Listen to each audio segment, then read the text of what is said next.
of all the I've been on YouTube now for 3.5, 4 years on various people's shows. This is an absolutely this is one of those massive impact moments. I mean that I what I just experienced. So we went live at 1 o'clock, heard the whole call. I downloaded the transcript. It is what we just saw today will be reported and shall be remembered in the culture wars and Disney history specifically. Why? Well, let me just tell you this. The investor conference call started off really interesting. It was very positive. There was a pre-produced video.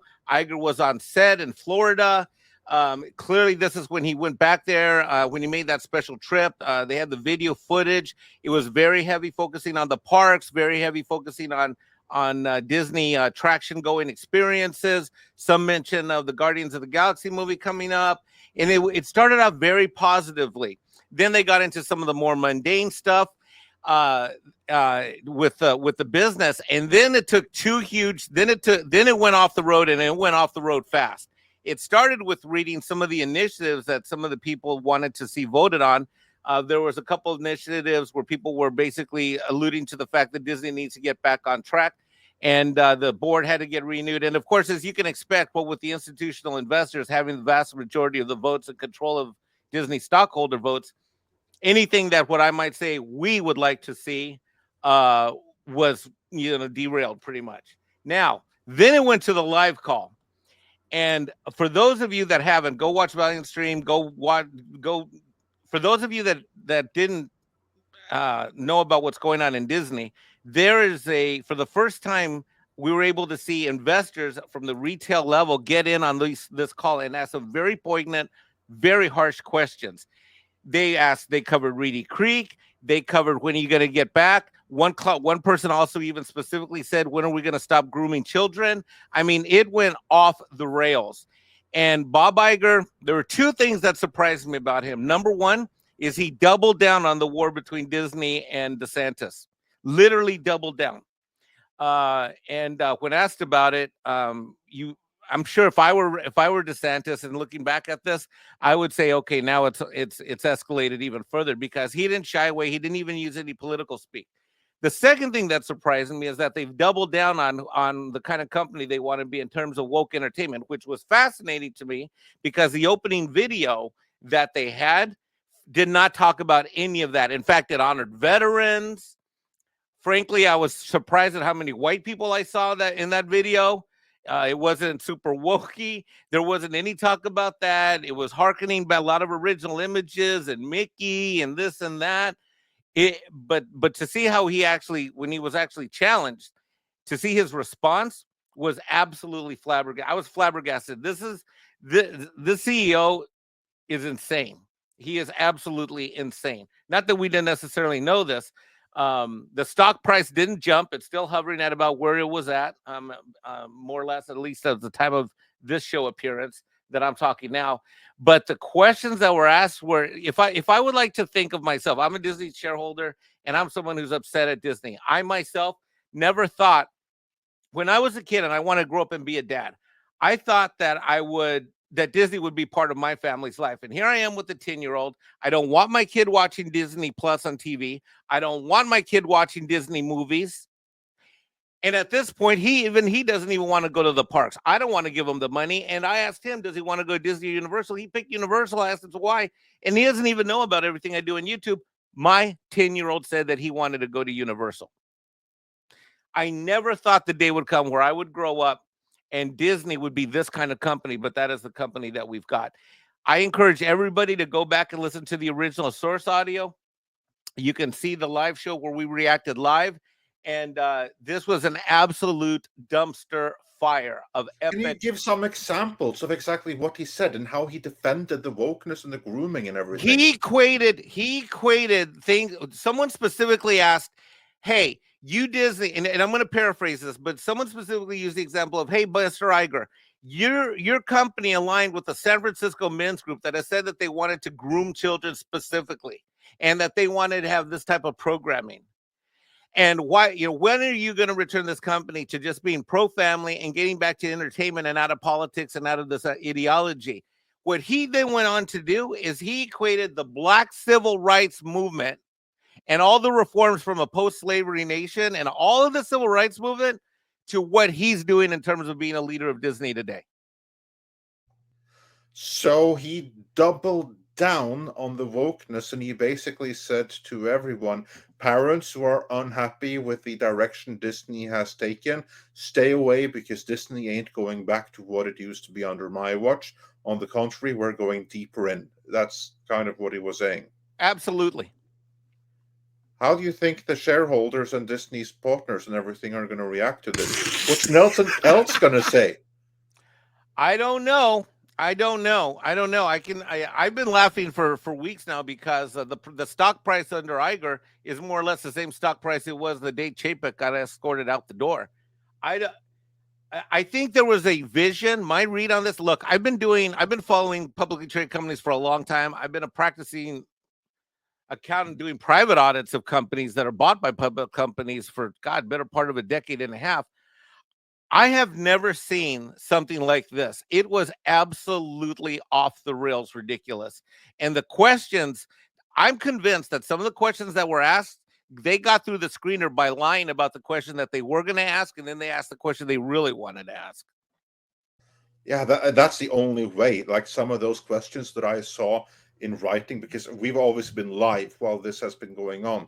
But some of the questions I saw, ain't no way that would have gone through a screener. So he must have been taken by surprise. But I like that, because that way we got to see the full response. And long-time watchers will recall that I have previously referred to Mr. Bob Iger most diplomatically and professionally. I have referred to him as a cunt.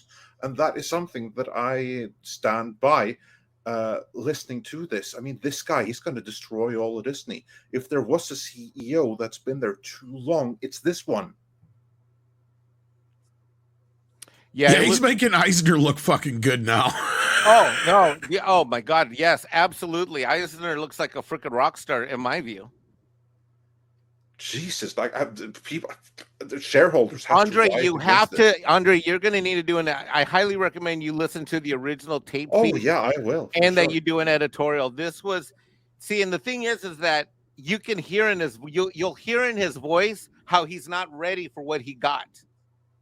Yeah, I mean, you hear it, and we theorized on the live stream on Valiant's channel that we basically thought that maybe someone put some of these people up to it. I don't know if that's the case. I think this is a case of there were some real retail people, investors, people like me that were able to get through the screening call, and that and one guy that he's just emotional. You can hear it in his voice that he is unhappy that this is similar to me, that he is unhappy that this is the company that Disney has become.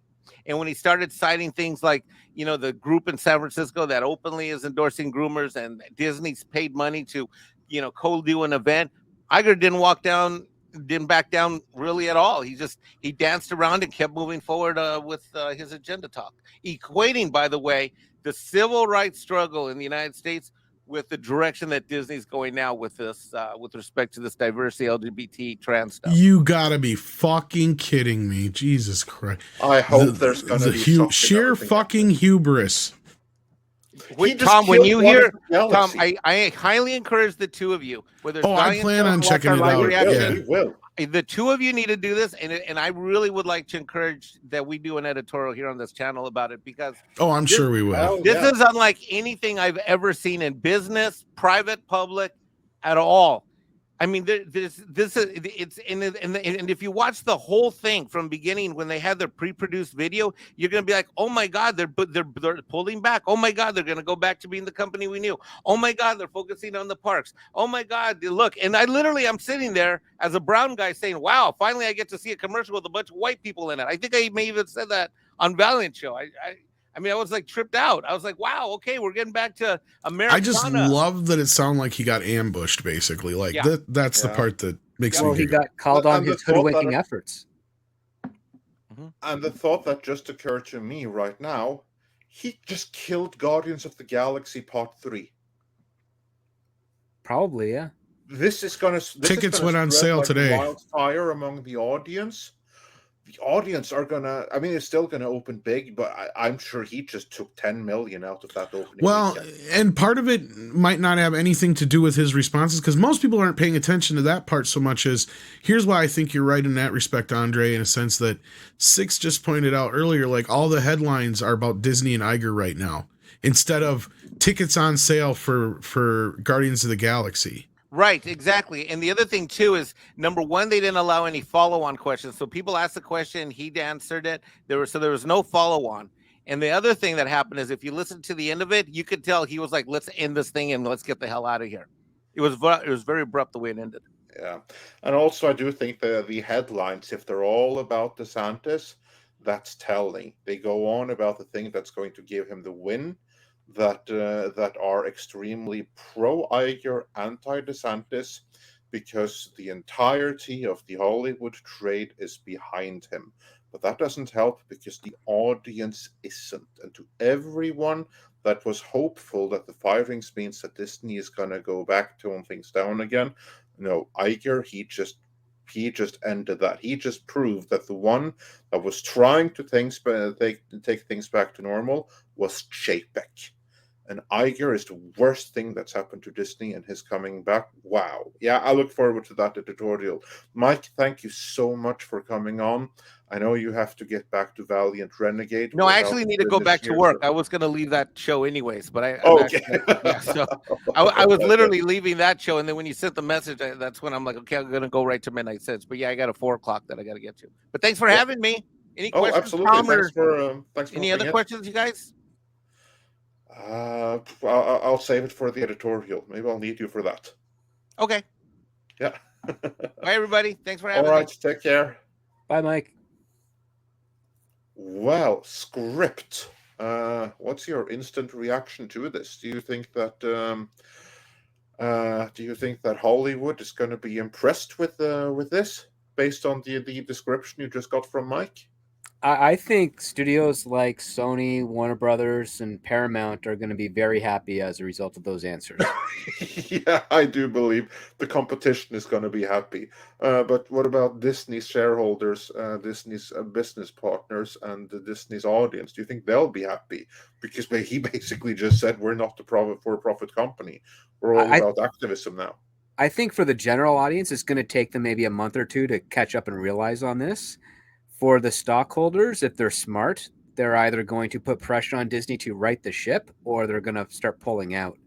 I think, Nelson Peltz and even Ike Perlmutter might have some words they'd like to say after these recent events. And I don't know how Disney and the board are going to react to this, because the next 48 hours are going to be very interesting with regards to Disney and its future, given the fact that you had some very conscientious shareholders who did what they knew they needed to do, which was slip some authentic questions to Bob Iger to find out what the heck is really going on. Because based on what Mike reported, it sounded like they were trying to advertise that Disney is back to normal, like, prior to all the wokeisms and stuff.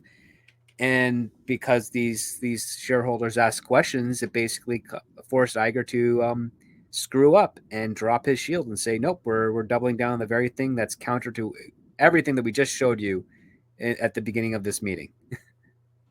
I am so grateful to those shareholders, because they have just shown to themselves what they probably already know, and what I hope that Pelt sees, what I hope that Perlmutter sees. At this point, it's no longer about getting dividends or anything like that.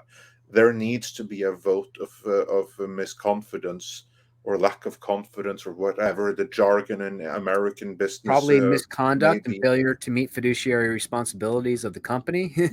Whatever, he needs to be voted out. I mean, this guy, he can't be there for the next 2 years. There's not going to be a Disney in 2 years if this guy continues. Bob Iger, he stayed on as CEO for 5 years too long the first time around. He should never have continued. This guy needs to go, and every Disney shareholder who is in it to actually make money, as opposed to support some other cause, using the money of all the other shareholders, they need to place a vote of misconfidence or He's a trophy wife, essentially. against him. Yeah. He's a trophy wife for Disney. He's like J.J. Abrams' wife. Marries into it, spends a lot of money buying IPs that he doesn't know how to use. And then when things get rough, they throw their money at various activism groups to try and gain public support. But the groups that they're picking are the ones that are doing the exact opposite in gaining public support. If he's a trophy wife, he's a trophy wife of the Amber Heard kind because he just took a dump in the bed. And then that part, yeah, absolutely.